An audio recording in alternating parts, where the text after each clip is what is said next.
하나님의 말씀 함께 보겠습니다. 마태복음 6장 9절부터 13절 주기도문을 다 한번 읽도록 하겠습니다. 마태복음 6장 9절에서 13절입니다.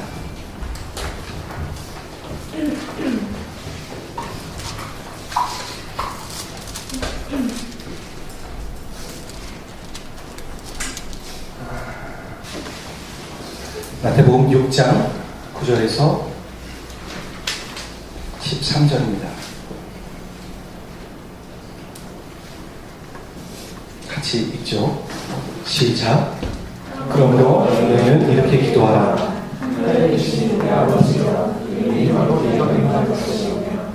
하나님 말씀을 하늘에서 오는 것 같이 땅에서도 오는 것이다.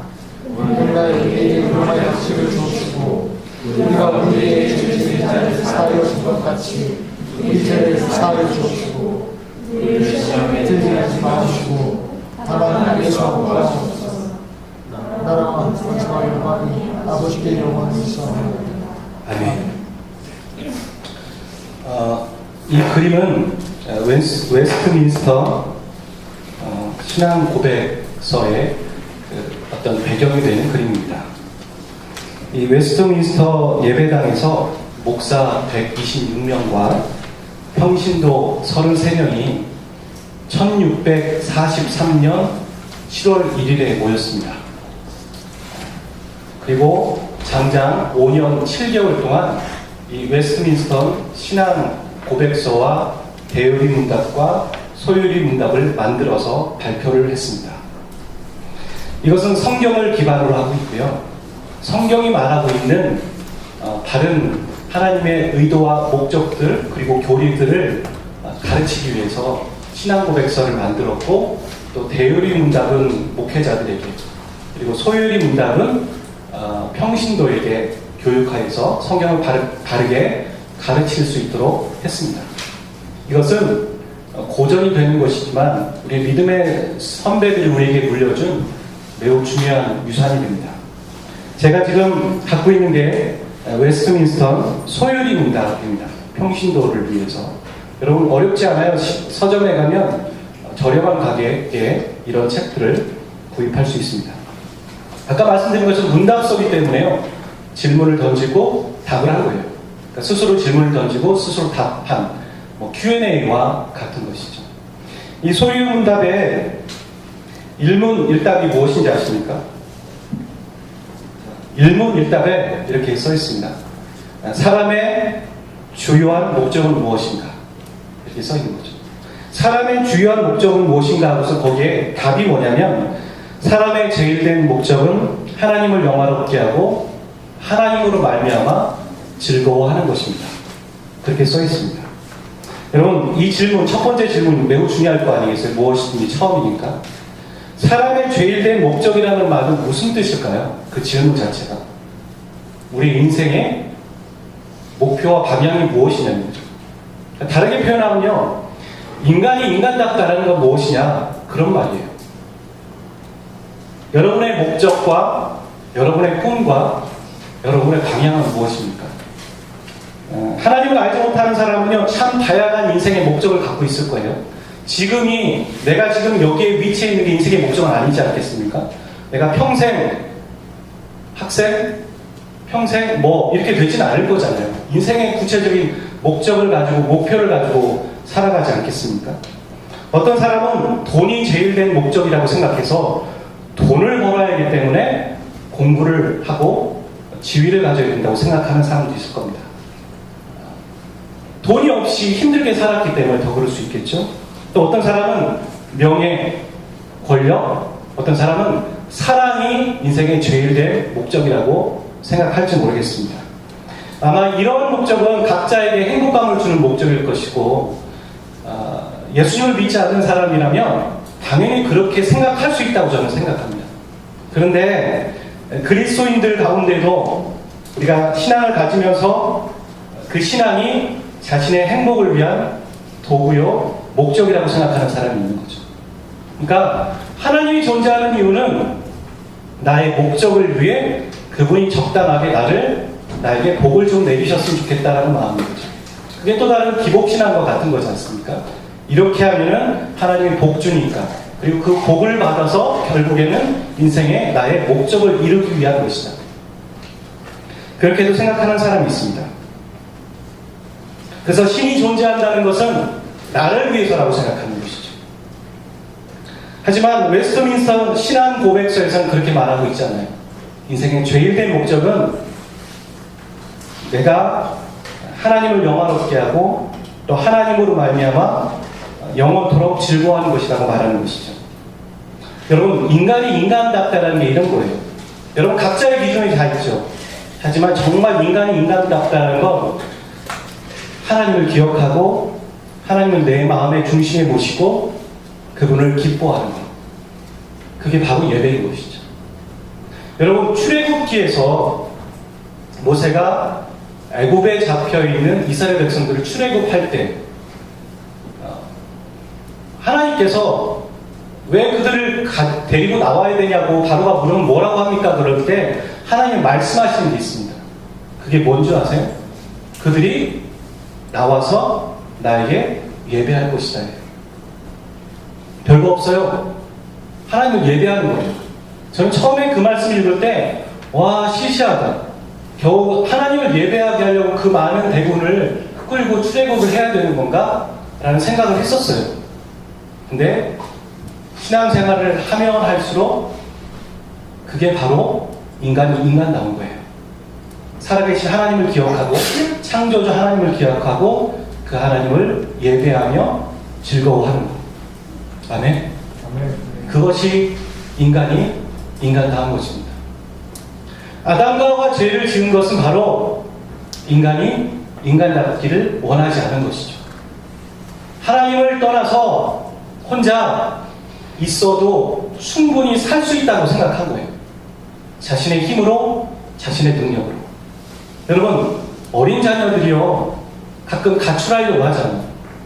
어머니가, 아버지가 너무 잔소리하니까 이 집이 정말 싫어서 떠나고 싶은 거예요. 떠나면은 고생인 거죠. 아이고, 그때는 좀 늦는 겁니다. 산전수전 다 겪으니까. 돌아가면 어떻습니까? 내 집만한 데가 없구나 라는 생각을 하지만 좀처럼 돌아가지 않는 거예요. 돌아갈 용기도 없고 돌아간다고 해서 나를 맞아줄까? 라는 생각들과 의심들이 있기 때문이죠.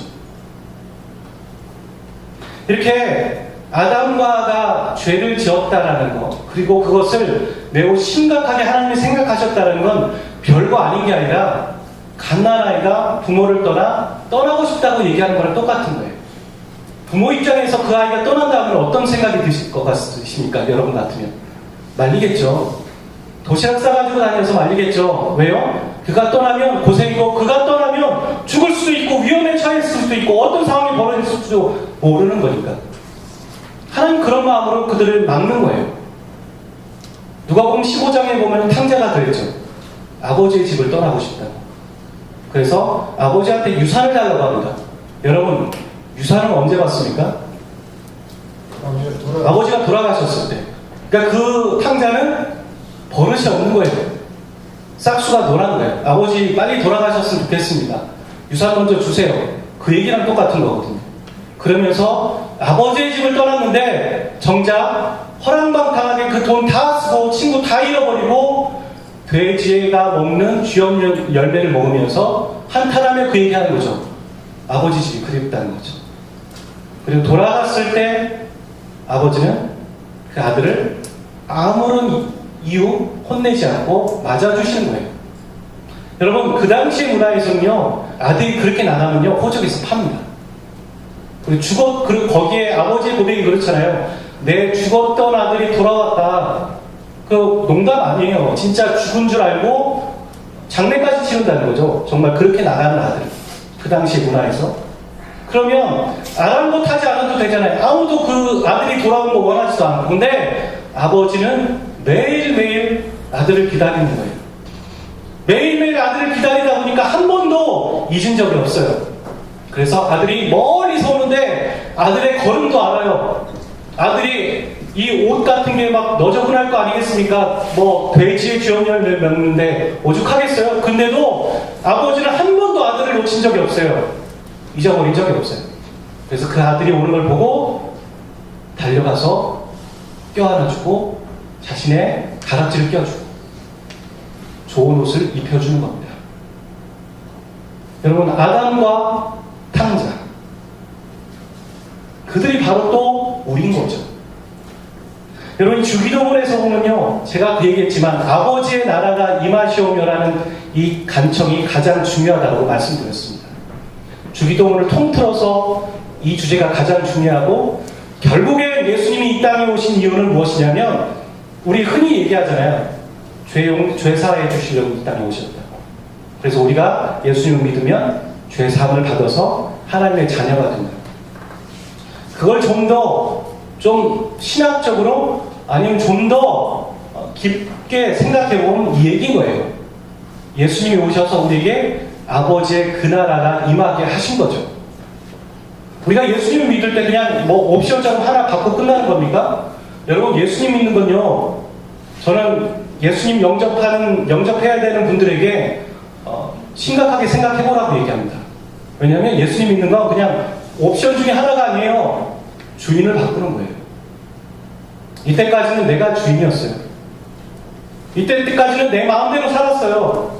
내가 기뻐하는 거, 내가 원하는 거, 내가 즐기는 거, 세상이 기뻐한다고 하는 것들 가지고 살았다고요. 근데 예수님을 믿는다는 건 창조주 하나님이 인간이신 예수님을 오셨다는 거거든요. 그래서 아담과 하와가 하나님을 거부했잖아요. 하나님 없어도 된다고, 하나님 주인 아니라고 했던 거에 회복이거든요. 그래서 주인을 바꾸는 겁니다. 내 인생은 이제 예수님의 것입니다.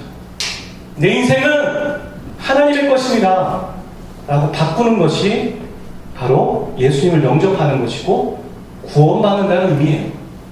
그래서 그것이 바로 다른 말로 얘기하면 아버지의 나라가 임하게 해달라는 것이죠.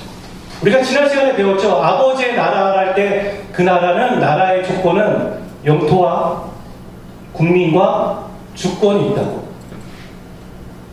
하나님 지금 우리에게 누가 주인인지에 대해서 명확하게 하라고 말하는 거예요. 그래서 구원은 예수님 믿고 천국 가는 게 구원이 그렇게 단순한 논리가 아니라, 구원이라는 것은 처음에 아담으로부터의 회복인 거죠. 탕자가 아버지의 집으로 돌아가는 거예요. 그랬을 때 탕자는 이제 어떻게 됩니까? 아들로서 다시 회복되는 거죠. 처음에 아들이었어요. 근데 그것을 탕자가 박차고 나갔거든요. 발로 찼거든요. 그런데 다시 구원이란 다시 아들로서 회복되는 거예요. 구원이란 그런 거예요. 여러분이 처음부터 하나님의 자녀였습니다. 근데 여러분이 죄로 인해서 그 관계가 끊어졌던 것이죠. 그래서 우리가 예수 그리스도를 믿을 때 영접하는 자, 곧 그 이름을 믿는 자들에게는 하나님의 자녀가 된다는 얘기하신 것처럼 하나님의 자녀로 다시 복직되는 겁니다. 복귀하고 회복하는 것이 바로 구원이라는 의미인 것이죠. 그 구원은 어떻게 임하느냐? 우리가 배웠죠? 하늘들에 계신 우리 아빠라고 주기도문 처음에 얘기하는 것처럼 초월하신 하나님이 은혜의 하나님을 오시는 겁니다. 아멘. 여러분, 우리의 죄를 우리 스스로 해결할 수 있어요? 여러분, 죽음의 문제 스스로 해결할 수 있어요? 아니요. 성경은 죄의 문제와 죽음의 문제는 연결되어 있다는 얘기예요. 그래서 아담과 하와가 죄를 지었을 때 영적인 죽음과 육체적인 죽음이 시작된 것이죠. 근데 우리가 예수 그리스도를 영접할 때 우리 안에 성령께서 오심으로 우리에게 새 생명이 주어지는 거죠. 아멘. 그것은 우리의 능력으로 되는 게 아니에요. 그래서 초월하신 하나님이 또 은혜로 우리에게 주시는 거죠.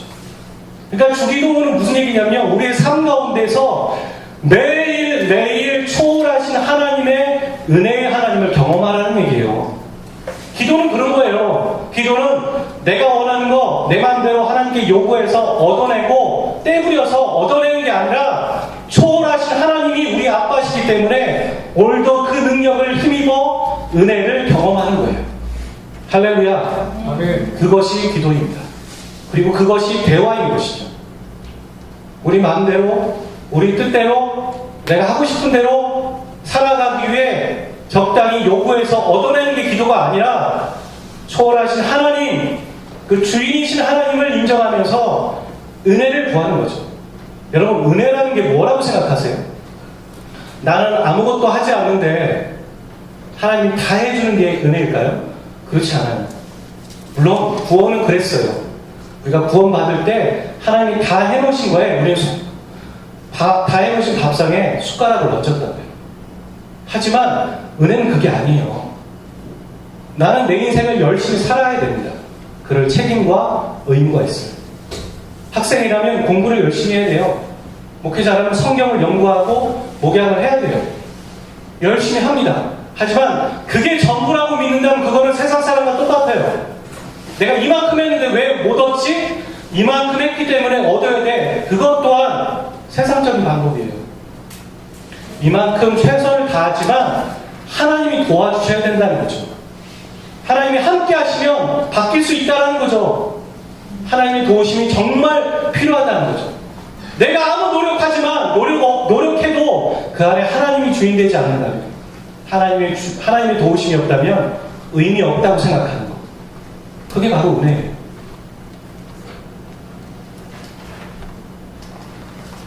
그런데 그 아버지의 나라가 여러분의 마음에 임했는지 모르겠지만, 여러분의 주위에 있는 사람들을 보세요. 이웃들을 보시고요. 저 북한에 있는 동포들을 보세요. 저 멀리에 있는 열방에 있는 선교지의 소식을 들어보세요. 우리 주위에 가까이 있는 사람들도 보고요. 어떤 문제에 매여서, 죄에 매여서 자유하지 못하고 억압되고 중독되고 포로된 것처럼 살아가는 사람들이 우리 주위에 너무 많죠. 우리는 그걸 보고 어떻게 생각할까요? 아유, 쟤네들은 저렇게 태어난 거야. 그게 맞나요? 하나님은 우리가 그런 상황이었을 때 우리에게 찾아오신 거죠. 우리가 똑같이 그런 상황인데. 그래서 우리에게 아버지의 그 나라가 임하게 하신 거죠. 그리고 진리가 무엇인지 알고, 하나님을 믿는 것이 무엇인지 알고, 그리고 그 말씀을 알아가면서 우리가 자유로워지는 거죠. 그렇다면 똑같이 아버지의 나라가 그들에게도 임해야 되는 거죠. 하지만 솔직히 생각해 보세요. 여러분의 마음은 어떠세요? 여러분 매일매일 아버지의 그 나라에 임하시고 그 분의 말씀에 순종하며 살아가십니까? 그렇지 못하잖아요. 그래서 예수님은 제자들에게 이 기도를 알려주는 거예요. 매일매일 누가 주인인지 정확히 알아가는 거죠. 여러분의 주인은 누구십니까? 여러분의 인생의 주인은 누구시고, 여러분의 꿈과 비전, 그것은 누구를 위해 여러분 살아가고 계십니까? 하나님과 상관없는 꿈이십니까? 여러분 오해하지 마세요. 다 목사, 선교사, 배경 얘기가 아닙니다. 그런 구시대적인 발상이 아니에요. 여러분이 어떤 직업을 갖고 어떤 일을 하든 여러분 하나님이 기뻐하시는 일이십니까? 하나님이 정말 기뻐하고 즐거워할 수 있고 하나님 내 중심에 있어서 그 일을 하는 게 맞습니까? 그 얘기하는 거예요. 그러면서 그 바탕으로 그걸 근거로 해서 우리에게 일용할 양식을 주시옵소서라는 말이 나오고 있는 것이죠. 여러분 이 일용할이라는 단어는 여러 해석이 좀 가능한데 결국에는 정확하게는 오는 날, 다음 날이라는 의미를 갖고 있어요. 이게 왜 그런 근거로 나오냐면 출애굽기 16장 4절을 바탕으로 해요. 말씀 한번 찾아봤으면 좋겠어요. 출애굽기 16장 4절.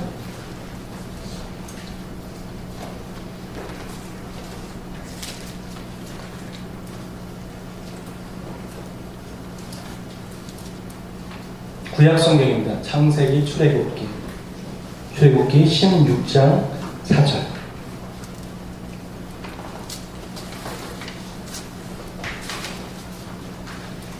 같이 읽어봤으면 합니다. 출애굽기 16장 4절 시작. 그때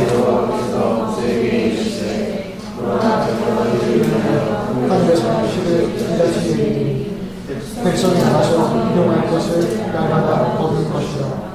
이같이 하여 그들이 나의 율법을 준행하라. 아니하나 내가 시험하리라. 하나님은 출애굽을 시키신 다음에 우리가 인원수로 따져보고 민수기에도 보면요, 군인들만 20세 이상 남자 되는 군인이 출애굽한 백성들이, 이스라엘 백성들이 60만이었다고 해요. 그리고 뭐 아이들과 노인들까지 포함하면 적어도 한 200만 정도가 된다는 거죠. 여러분, 200만 명이나 되는 사람들에게 뭘 어떻게 줄 수 있을까요? 아무것도 없잖아요.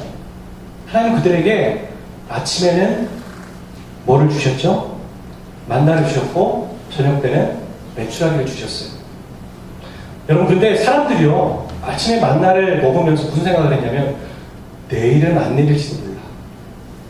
내일은 이게 없을지도 몰라. 그래서 이틀치를 얻었어요. 더 많이 거뒀다고요. 그런데 신기한 건요, 더 많이 거두면 어떻게 돼요? 썩는 거죠, 만나가. 안식일을 거칠 때만 이틀치를 거두는 거고, 나머지는 다 그날 먹고 그날 소진하는 거였어요. 여기서 이 배경을 가지고 우리에게 일용할 양식을 주시옵고라는 얘기가 나오는 거예요. 여러분, 이거는요, 또 다른 저항과도 같은 것입니다. 이 일용할 양식을 간청하는 거에 담겨져 있는 건 무슨 의미가 갖고 있냐면요, 신뢰하고 있냐는 것이죠. 여러분, 일용할 양식은 무엇일까요?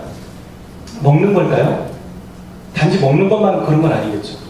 우리 진로와도 관계되고요. 그 다음에 우리의 영적인 양식과도 관계돼요. 하나님이 빵만 주실까요? 하나님 먹는 거에만 우리에게 신경 쓰셔서 그것만 기도하라고 얘기하셨을까요?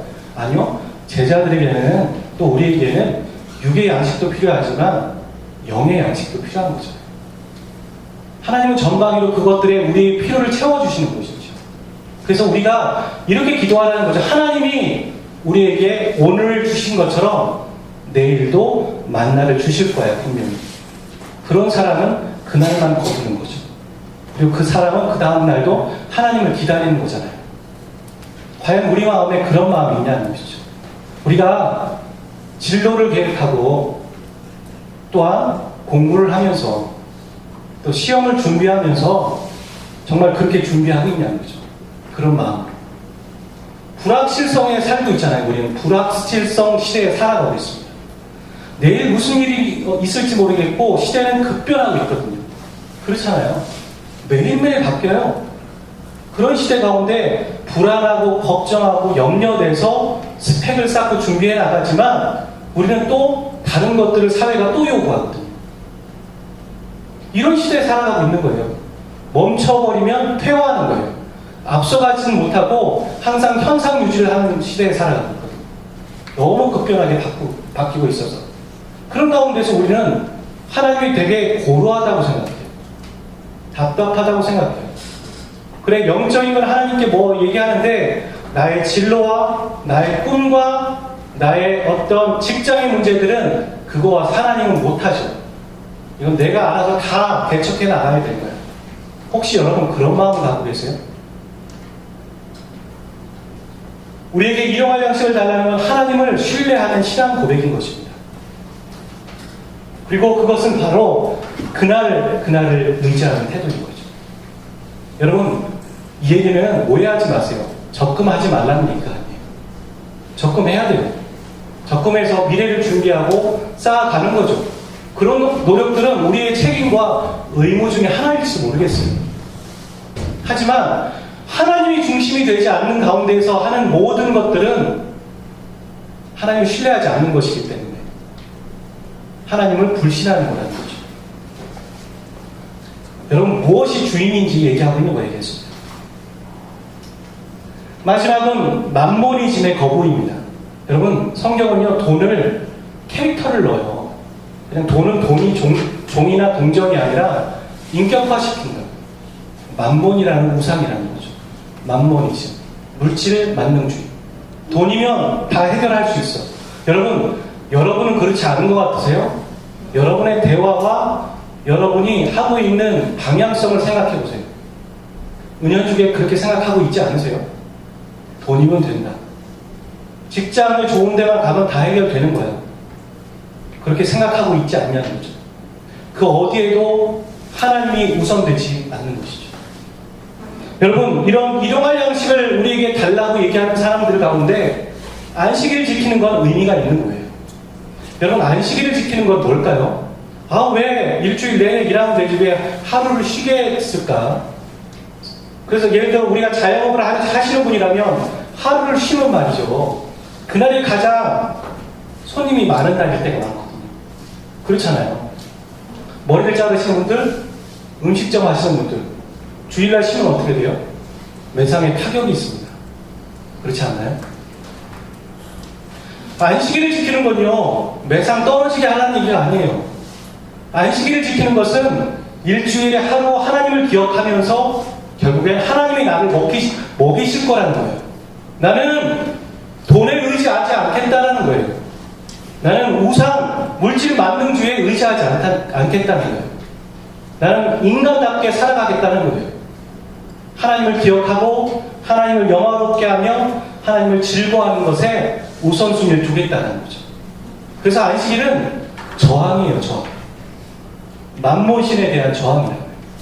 여러분, 시험 공부할 때요, 시험 기간일 때 고3 친구들도 보면요, 잘 나오던 친구들도요, 주일날 빠집니다. 물어보면 뭐라고 해요? 공부해야 되세요. 그런 얘기 합니다. 여러분, 한번 잘 생각해 보세요. 여러분이 뭐에 우선순위를 두고 있는지. 여러분이 하나님을 정말 신뢰하고 있는지. 우리의 불확실성 때문에 우리의 진로를 우리의 돈과 위치와 스펙에 맡기고 있는지. 제가 아까 얘기했죠. 오해하지 마세요. 은혜라는 건요, 나는 아무것도 하지 않는데 하나님 다 해주신다는 얘기를 하는 건 아니에요. 나는 최선을 다해야 합니다. 그 모든 것의 최선은 바로 하나님의 주인이라는 거예요. 내가 공부를 해서 하나님의 주인이고, 내가 직장을 갖고 어떤 일을 해나가더라도 하나님이 원하시고 기뻐하는 일을 위해 살아간다는 거예요. 그런 사람이라면 일주일에 한 번 주일날 주님을 기억하는 건 당연한 거 아닐까요?